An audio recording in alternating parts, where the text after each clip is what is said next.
A huge crowd gathers on the banks of the Jumna in the Indian capital, Delhi, to pay their last respects to the assassinated Prime Minister, Mrs. Indira Gandhi.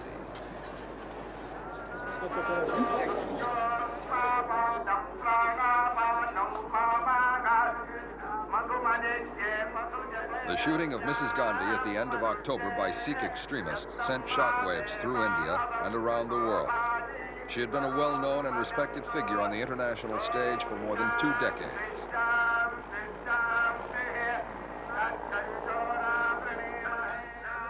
The public cremation, a strange sight for foreigners, was carried out in accordance with strict Hindu rites. The Hindus believe that the flames release the spirit, which will start life in a new body, perhaps human, perhaps animal.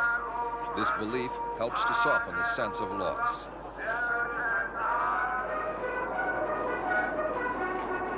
It was a somber occasion for Rajiv Gandhi, who carried out the same funeral rites 20 years earlier for his grandfather, Jawaharlal Nehru, and again 4 years ago for his younger brother, Sanjay, killed in a flying accident. Now Rajiv Gandhi finds himself leading a country of 750 million people and leading the Congress I party into crucial general elections on December 24th.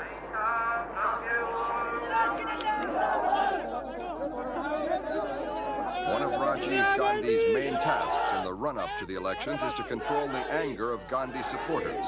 And the second is trying to hold India's many ethnic and religious groupings together.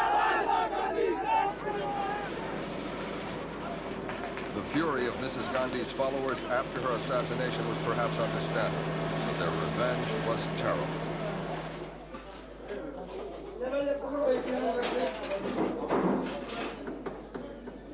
These were the scenes in Old Delhi, where Sikh homes and businesses became the target of the mobs.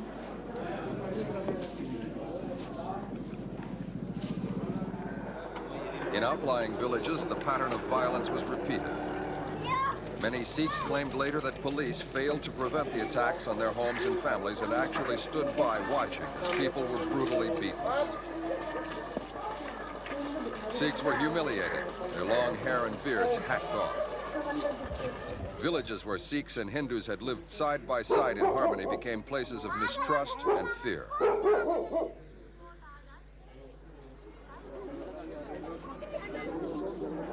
Refuges for the hapless Sikhs were hastily set up, with government troops guaranteeing their safety from the mobs. Many had been badly beaten, but they at least escaped with their lives. About 2,000 Sikhs were killed, according to official figures, though some Sikhs claimed the death toll was much higher. Whatever the true figure, there's no doubt that the scale of the violence has cast a dark shadow over the coming election. The question of who would succeed Mrs. Gandhi was answered before many people had even thought about the issue. The very day of his mother's murder, Rajiv Gandhi was sworn in as the new Prime Minister. He had once addressed the Indian people on national television. Showing great composure, he appealed for calm and unity. Nothing is more important than the unity and integrity of our nation. India is indivisible. Secularism is the bedrock of our nationhood. It implies more than tolerance. It involves an active effort for harmony. No religion preaches hatred and intolerance. Vested interests, both external and internal, are inciting and exploiting communal passions and violence to divide India. Answering communalism with communalism will only help these subversive and secessionist forces. The combined might of the people and the government will thwart their designs. There is only one India. It belongs to us all. Rajiv took over the premiership and the leadership of the Congress I party from his mother. But he also inherited enormous problems. In particular, the task of maintaining the unity of a vast country with many religions and many languages. One of the most divisive issues, and the one which led directly to Mrs. Gandhi's death, centers on the Golden Temple in Amritsar in the Punjab.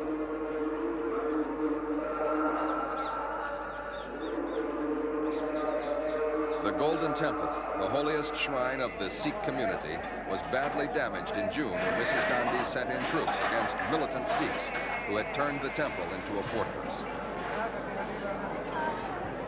Sikhs have since been allowed back into the temple, with the government insisting the attack was not against Sikhs as such, but against lawless elements using the temple for their own political purposes. But over 1,000 people, including many civilians, were killed in the attack. And soon afterwards, Sikh members of Mrs. Gandhi's bodyguard took a religious vow to kill her. Death threats by militant Sikhs who are still demanding a separate state of Khalistan have also been made against Rajiv Gandhi. Though Rajiv never set out to be a politician, he was a commercial pilot with a national airline, he has smoothly taken over the leadership of the Congress Party. He can draw strength from a sense of destiny. He is extending the dynasty that has now given India 3 prime ministers, with his mother and grandfather before him.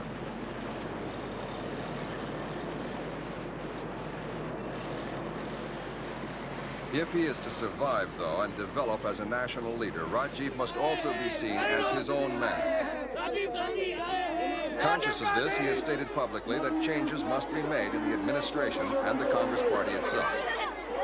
He is said to be easing nominees of his brother Sanjay out of important posts, aware that they were blamed for various acts of political agitation, even for inciting the anti-Sikh rioters. Rajiv made a positive start as new prime minister when he gave the go-ahead for general elections in December, several weeks earlier than required by the Constitution.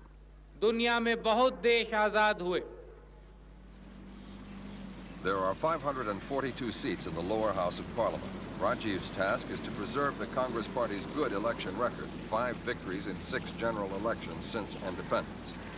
Observers say he would be happy to win an overall majority, and very happy if he repeats the 2/3 majority achieved in 1980. There are many unresolved problems awaiting the next government. In Assam, the elections have been postponed because of a dispute over electoral rolls involving Bengali immigrants from Bangladesh. In May, President's rule was imposed on Sikkim after the state governor dismissed the Congress I chief minister.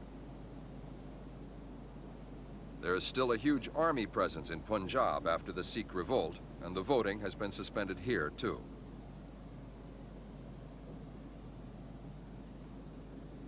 In Kashmir, Mrs. Gandhi dismissed the chief minister, Dr. Farooq Abdullah, in July, causing widespread protests against her heavy-handedness. Presidential rule is still in force here.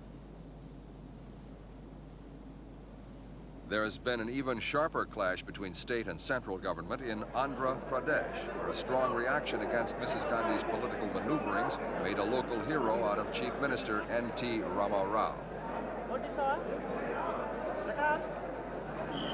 Rama Rao became famous as a film actor. He's made more than 300 films, invariably playing the part of one of the Hindu gods. The constitutional crisis flared up in August when the governor of Andhra Pradesh, a Gandhi appointee, dismissed Rama Rao as chief minister after a ruling that he no longer commanded a majority in the state assembly. Rama Rao promptly loaded his assembly supporters aboard buses and drove them from their temporary refuge in neighboring Karnataka state back to Hyderabad to present living proof of his continuing majority right on the governor's doorstep.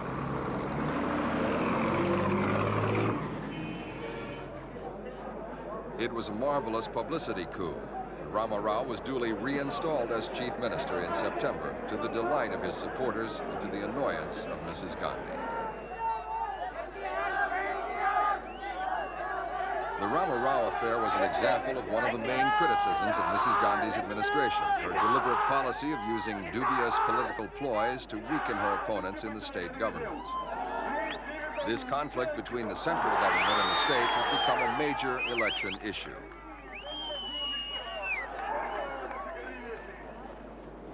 One of the opposition parties hoping to capitalize on the mistakes made by the ruling Congress Party is the BJP, the Bharatiya Janata Party.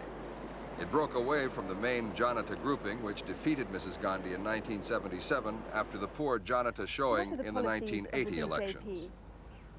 Well, we The feel BJP that leader, Atal Bihari Vajpayee, the country who was foreign needs minister a under new Janata, government. says the Congress Party's biggest error has been Government to of ignore national the views unity. of minorities and the interests of the region. The country also needs a new polity of conciliation and polity of consensus. Since 1969, or immediately after the death of Pandit Jawaharlal Nehru, the effort to evolve a national consensus on burning problems was totally given up. India is a vast country full of diversities, and we have to reconcile conflicting interests in such a manner that the unity is preserved and every section of Indian community.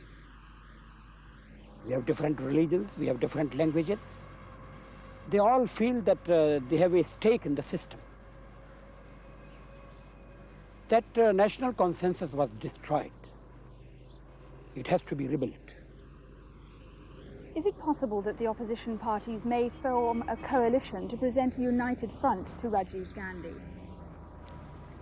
When I talk of government of national unity, I do visualize the opposition parties coming together on the basis of a common program.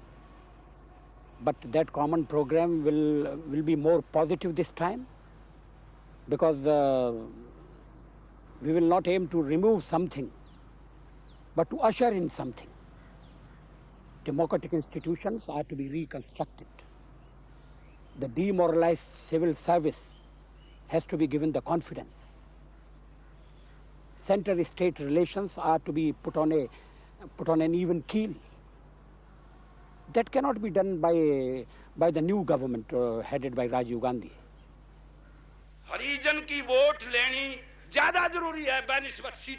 Some of the biggest crowds during the election campaign have been attracted by another Janata breakaway party. Chaudhry Charan Singh, who was briefly the Janata Prime Minister in 1980, is leader of Lok Dal, a movement based mainly in the agricultural belt across the northern states.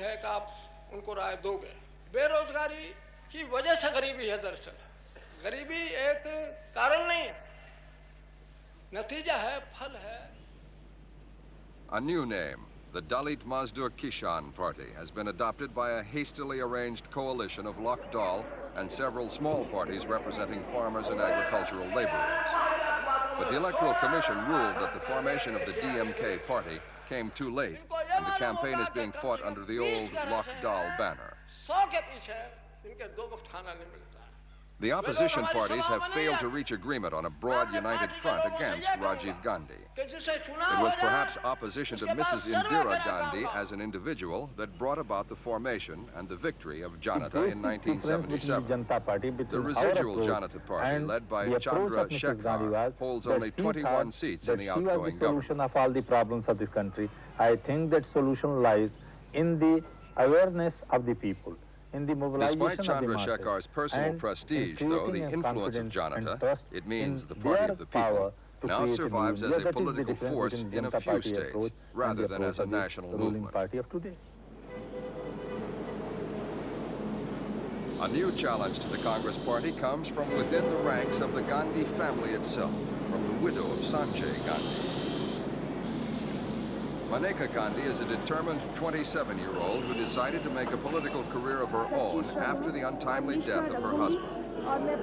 She had violent disagreements with her mother-in-law. Mrs. Gandhi went so far as to dismiss her from the household. Undeterred, Maneka Gandhi is challenging her brother-in-law, Rajiv, in a head-to-head confrontation in the Amethi constituency in Uttar Pradesh. It's the seat formerly held by Sanjay, and Maneka feels that as his widow, she has a right to.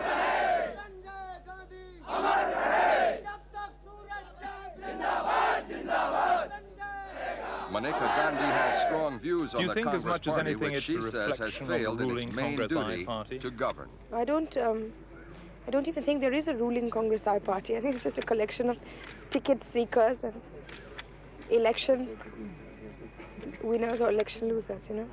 I think everybody has realized by now that there is no Congress party. Do you think there's a real possibility now, though, that the opposition could become united enough to overthrow Congress I? I think whether they become united or they don't become united, I think they will still win. Various parties will win enough seats to make a coalition.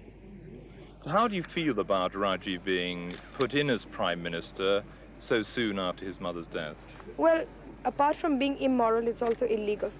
You know, the constitutional question. Now it's become constitutionally, it's like this, that he was first made and then ratified. So now the question is that tomorrow if I want to be Prime Minister, I just have to go to the President and say, listen, chum, first, here is one guy who signed for me. Now make me Prime Minister and I will get the ratification later. So now we are at the mercy and the whims, constitutionally, of a president, which is not supposed to be there. He's supposed to be a figurehead. But today he can make anybody he wants Prime Minister and the ratification will follow later. You know, something like getting married after the baby is born. Is that what makes you fight? No, I was fighting from this constituency all along in any case.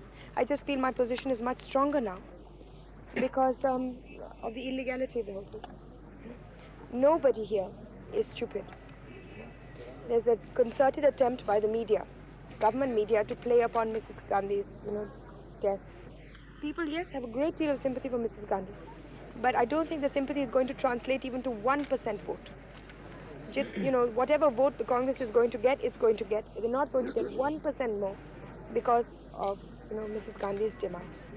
What real chance do you think you have of beating Rajiv in the Amethi seat? 100%. That you'll have to ask me within 1 month when I take my oath. Thank you.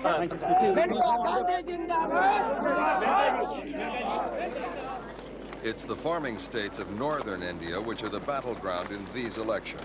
The Congress Party in particular is concentrating its campaign here. Out of a total of 542 seats in Parliament, 220 are in this Hindu farming belt.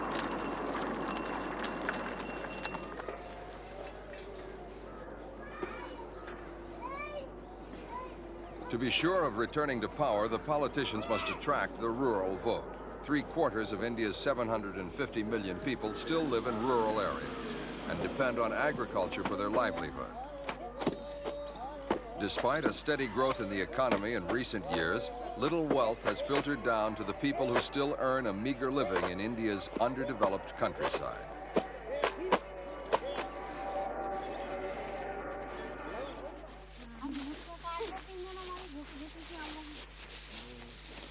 Mrs. Gandhi's commitment to raising the standard of living of the rural poor gave her strong backing in the major farming constituencies.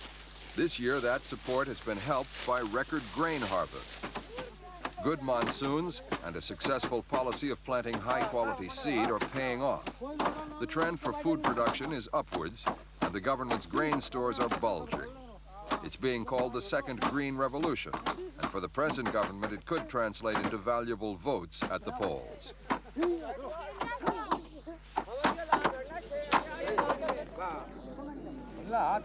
Despite today's encouraging indicators, the long-term problems are as daunting as ever. Agriculture accounts for more than 1/3 of gross domestic product, but it's still inefficient, and its potential is barely realized. A sluggish agricultural sector holds back other parts of the economy and leaves a peasant population too poor to provide any great consumer demand. For some politicians, the future of India's important rural economy lies in setting up more small-scale agricultural projects. This family-run sugar factory may not have the latest line in technology, but it works efficiently and employs every member of the family. If agriculture is part of India's traditional economy, then the new electronics industry is a sign of its promising future. India's industries have had a major boost from more activity in the private sector, new foreign collaboration, and fewer import controls. Rajiv Gandhi was instrumental in implementing these policies, which have now led to a consumer boom among India's well-off urban population.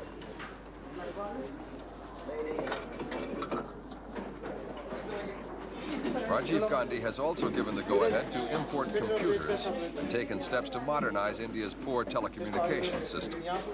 If Rajiv Gandhi stays in power, the high technology sectors of the economy are likely to expand with much greater emphasis on private enterprise.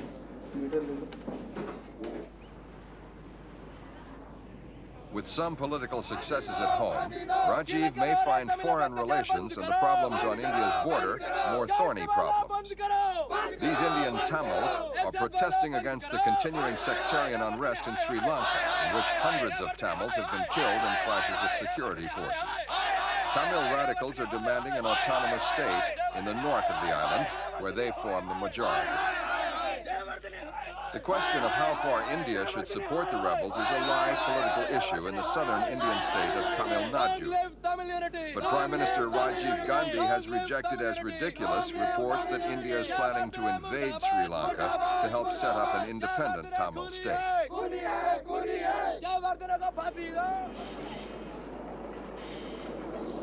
In the Punjab, India has a similar problem, with fundamentalist Sikhs demanding a state of their own, which they would call Khalistan. Here, Pakistan is the neighboring country accused of harboring the rebels. Now, the Sikh troubles have meant an increase in tensions between India and Pakistan, which have fought each other in 3 wars since partition in 1947.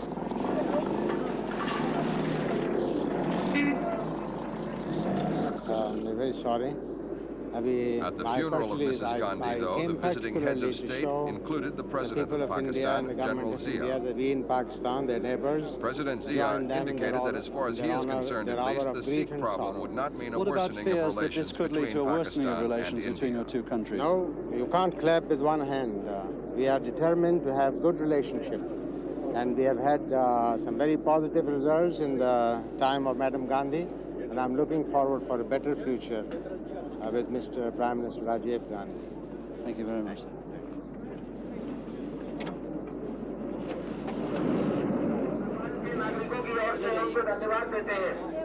Even as the election campaign was getting underway, India suffered another traumatic event, the worst industrial disaster the world has yet seen.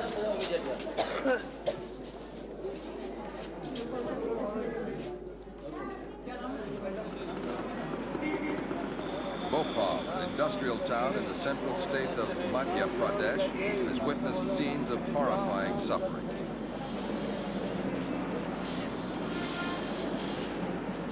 At least 2,500 people died when a deadly cloud of poisonous gas escaped during a malfunction at a pesticide factory.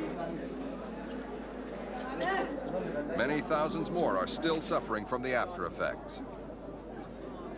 Ashok Jain Bhava, जहाँ भी हो immediate announcing booth के पास आके report करें.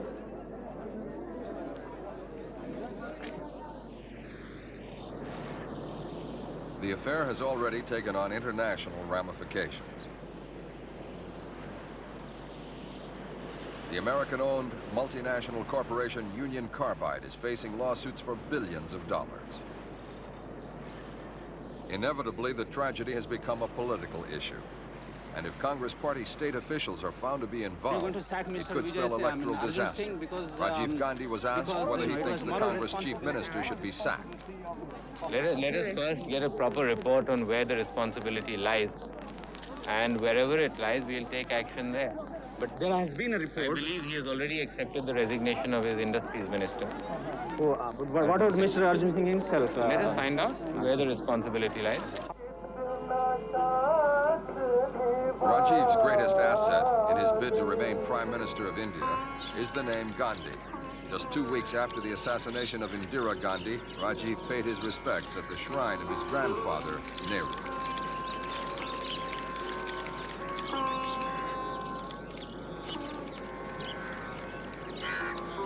Rajiv is continuing a dynasty that has served India for nearly 40 years. His long-term aim is to maintain the unity of India, a unity badly shaken by the assassination of his mother. His immediate aim is to win a convincing victory in the general election starting on December 24th.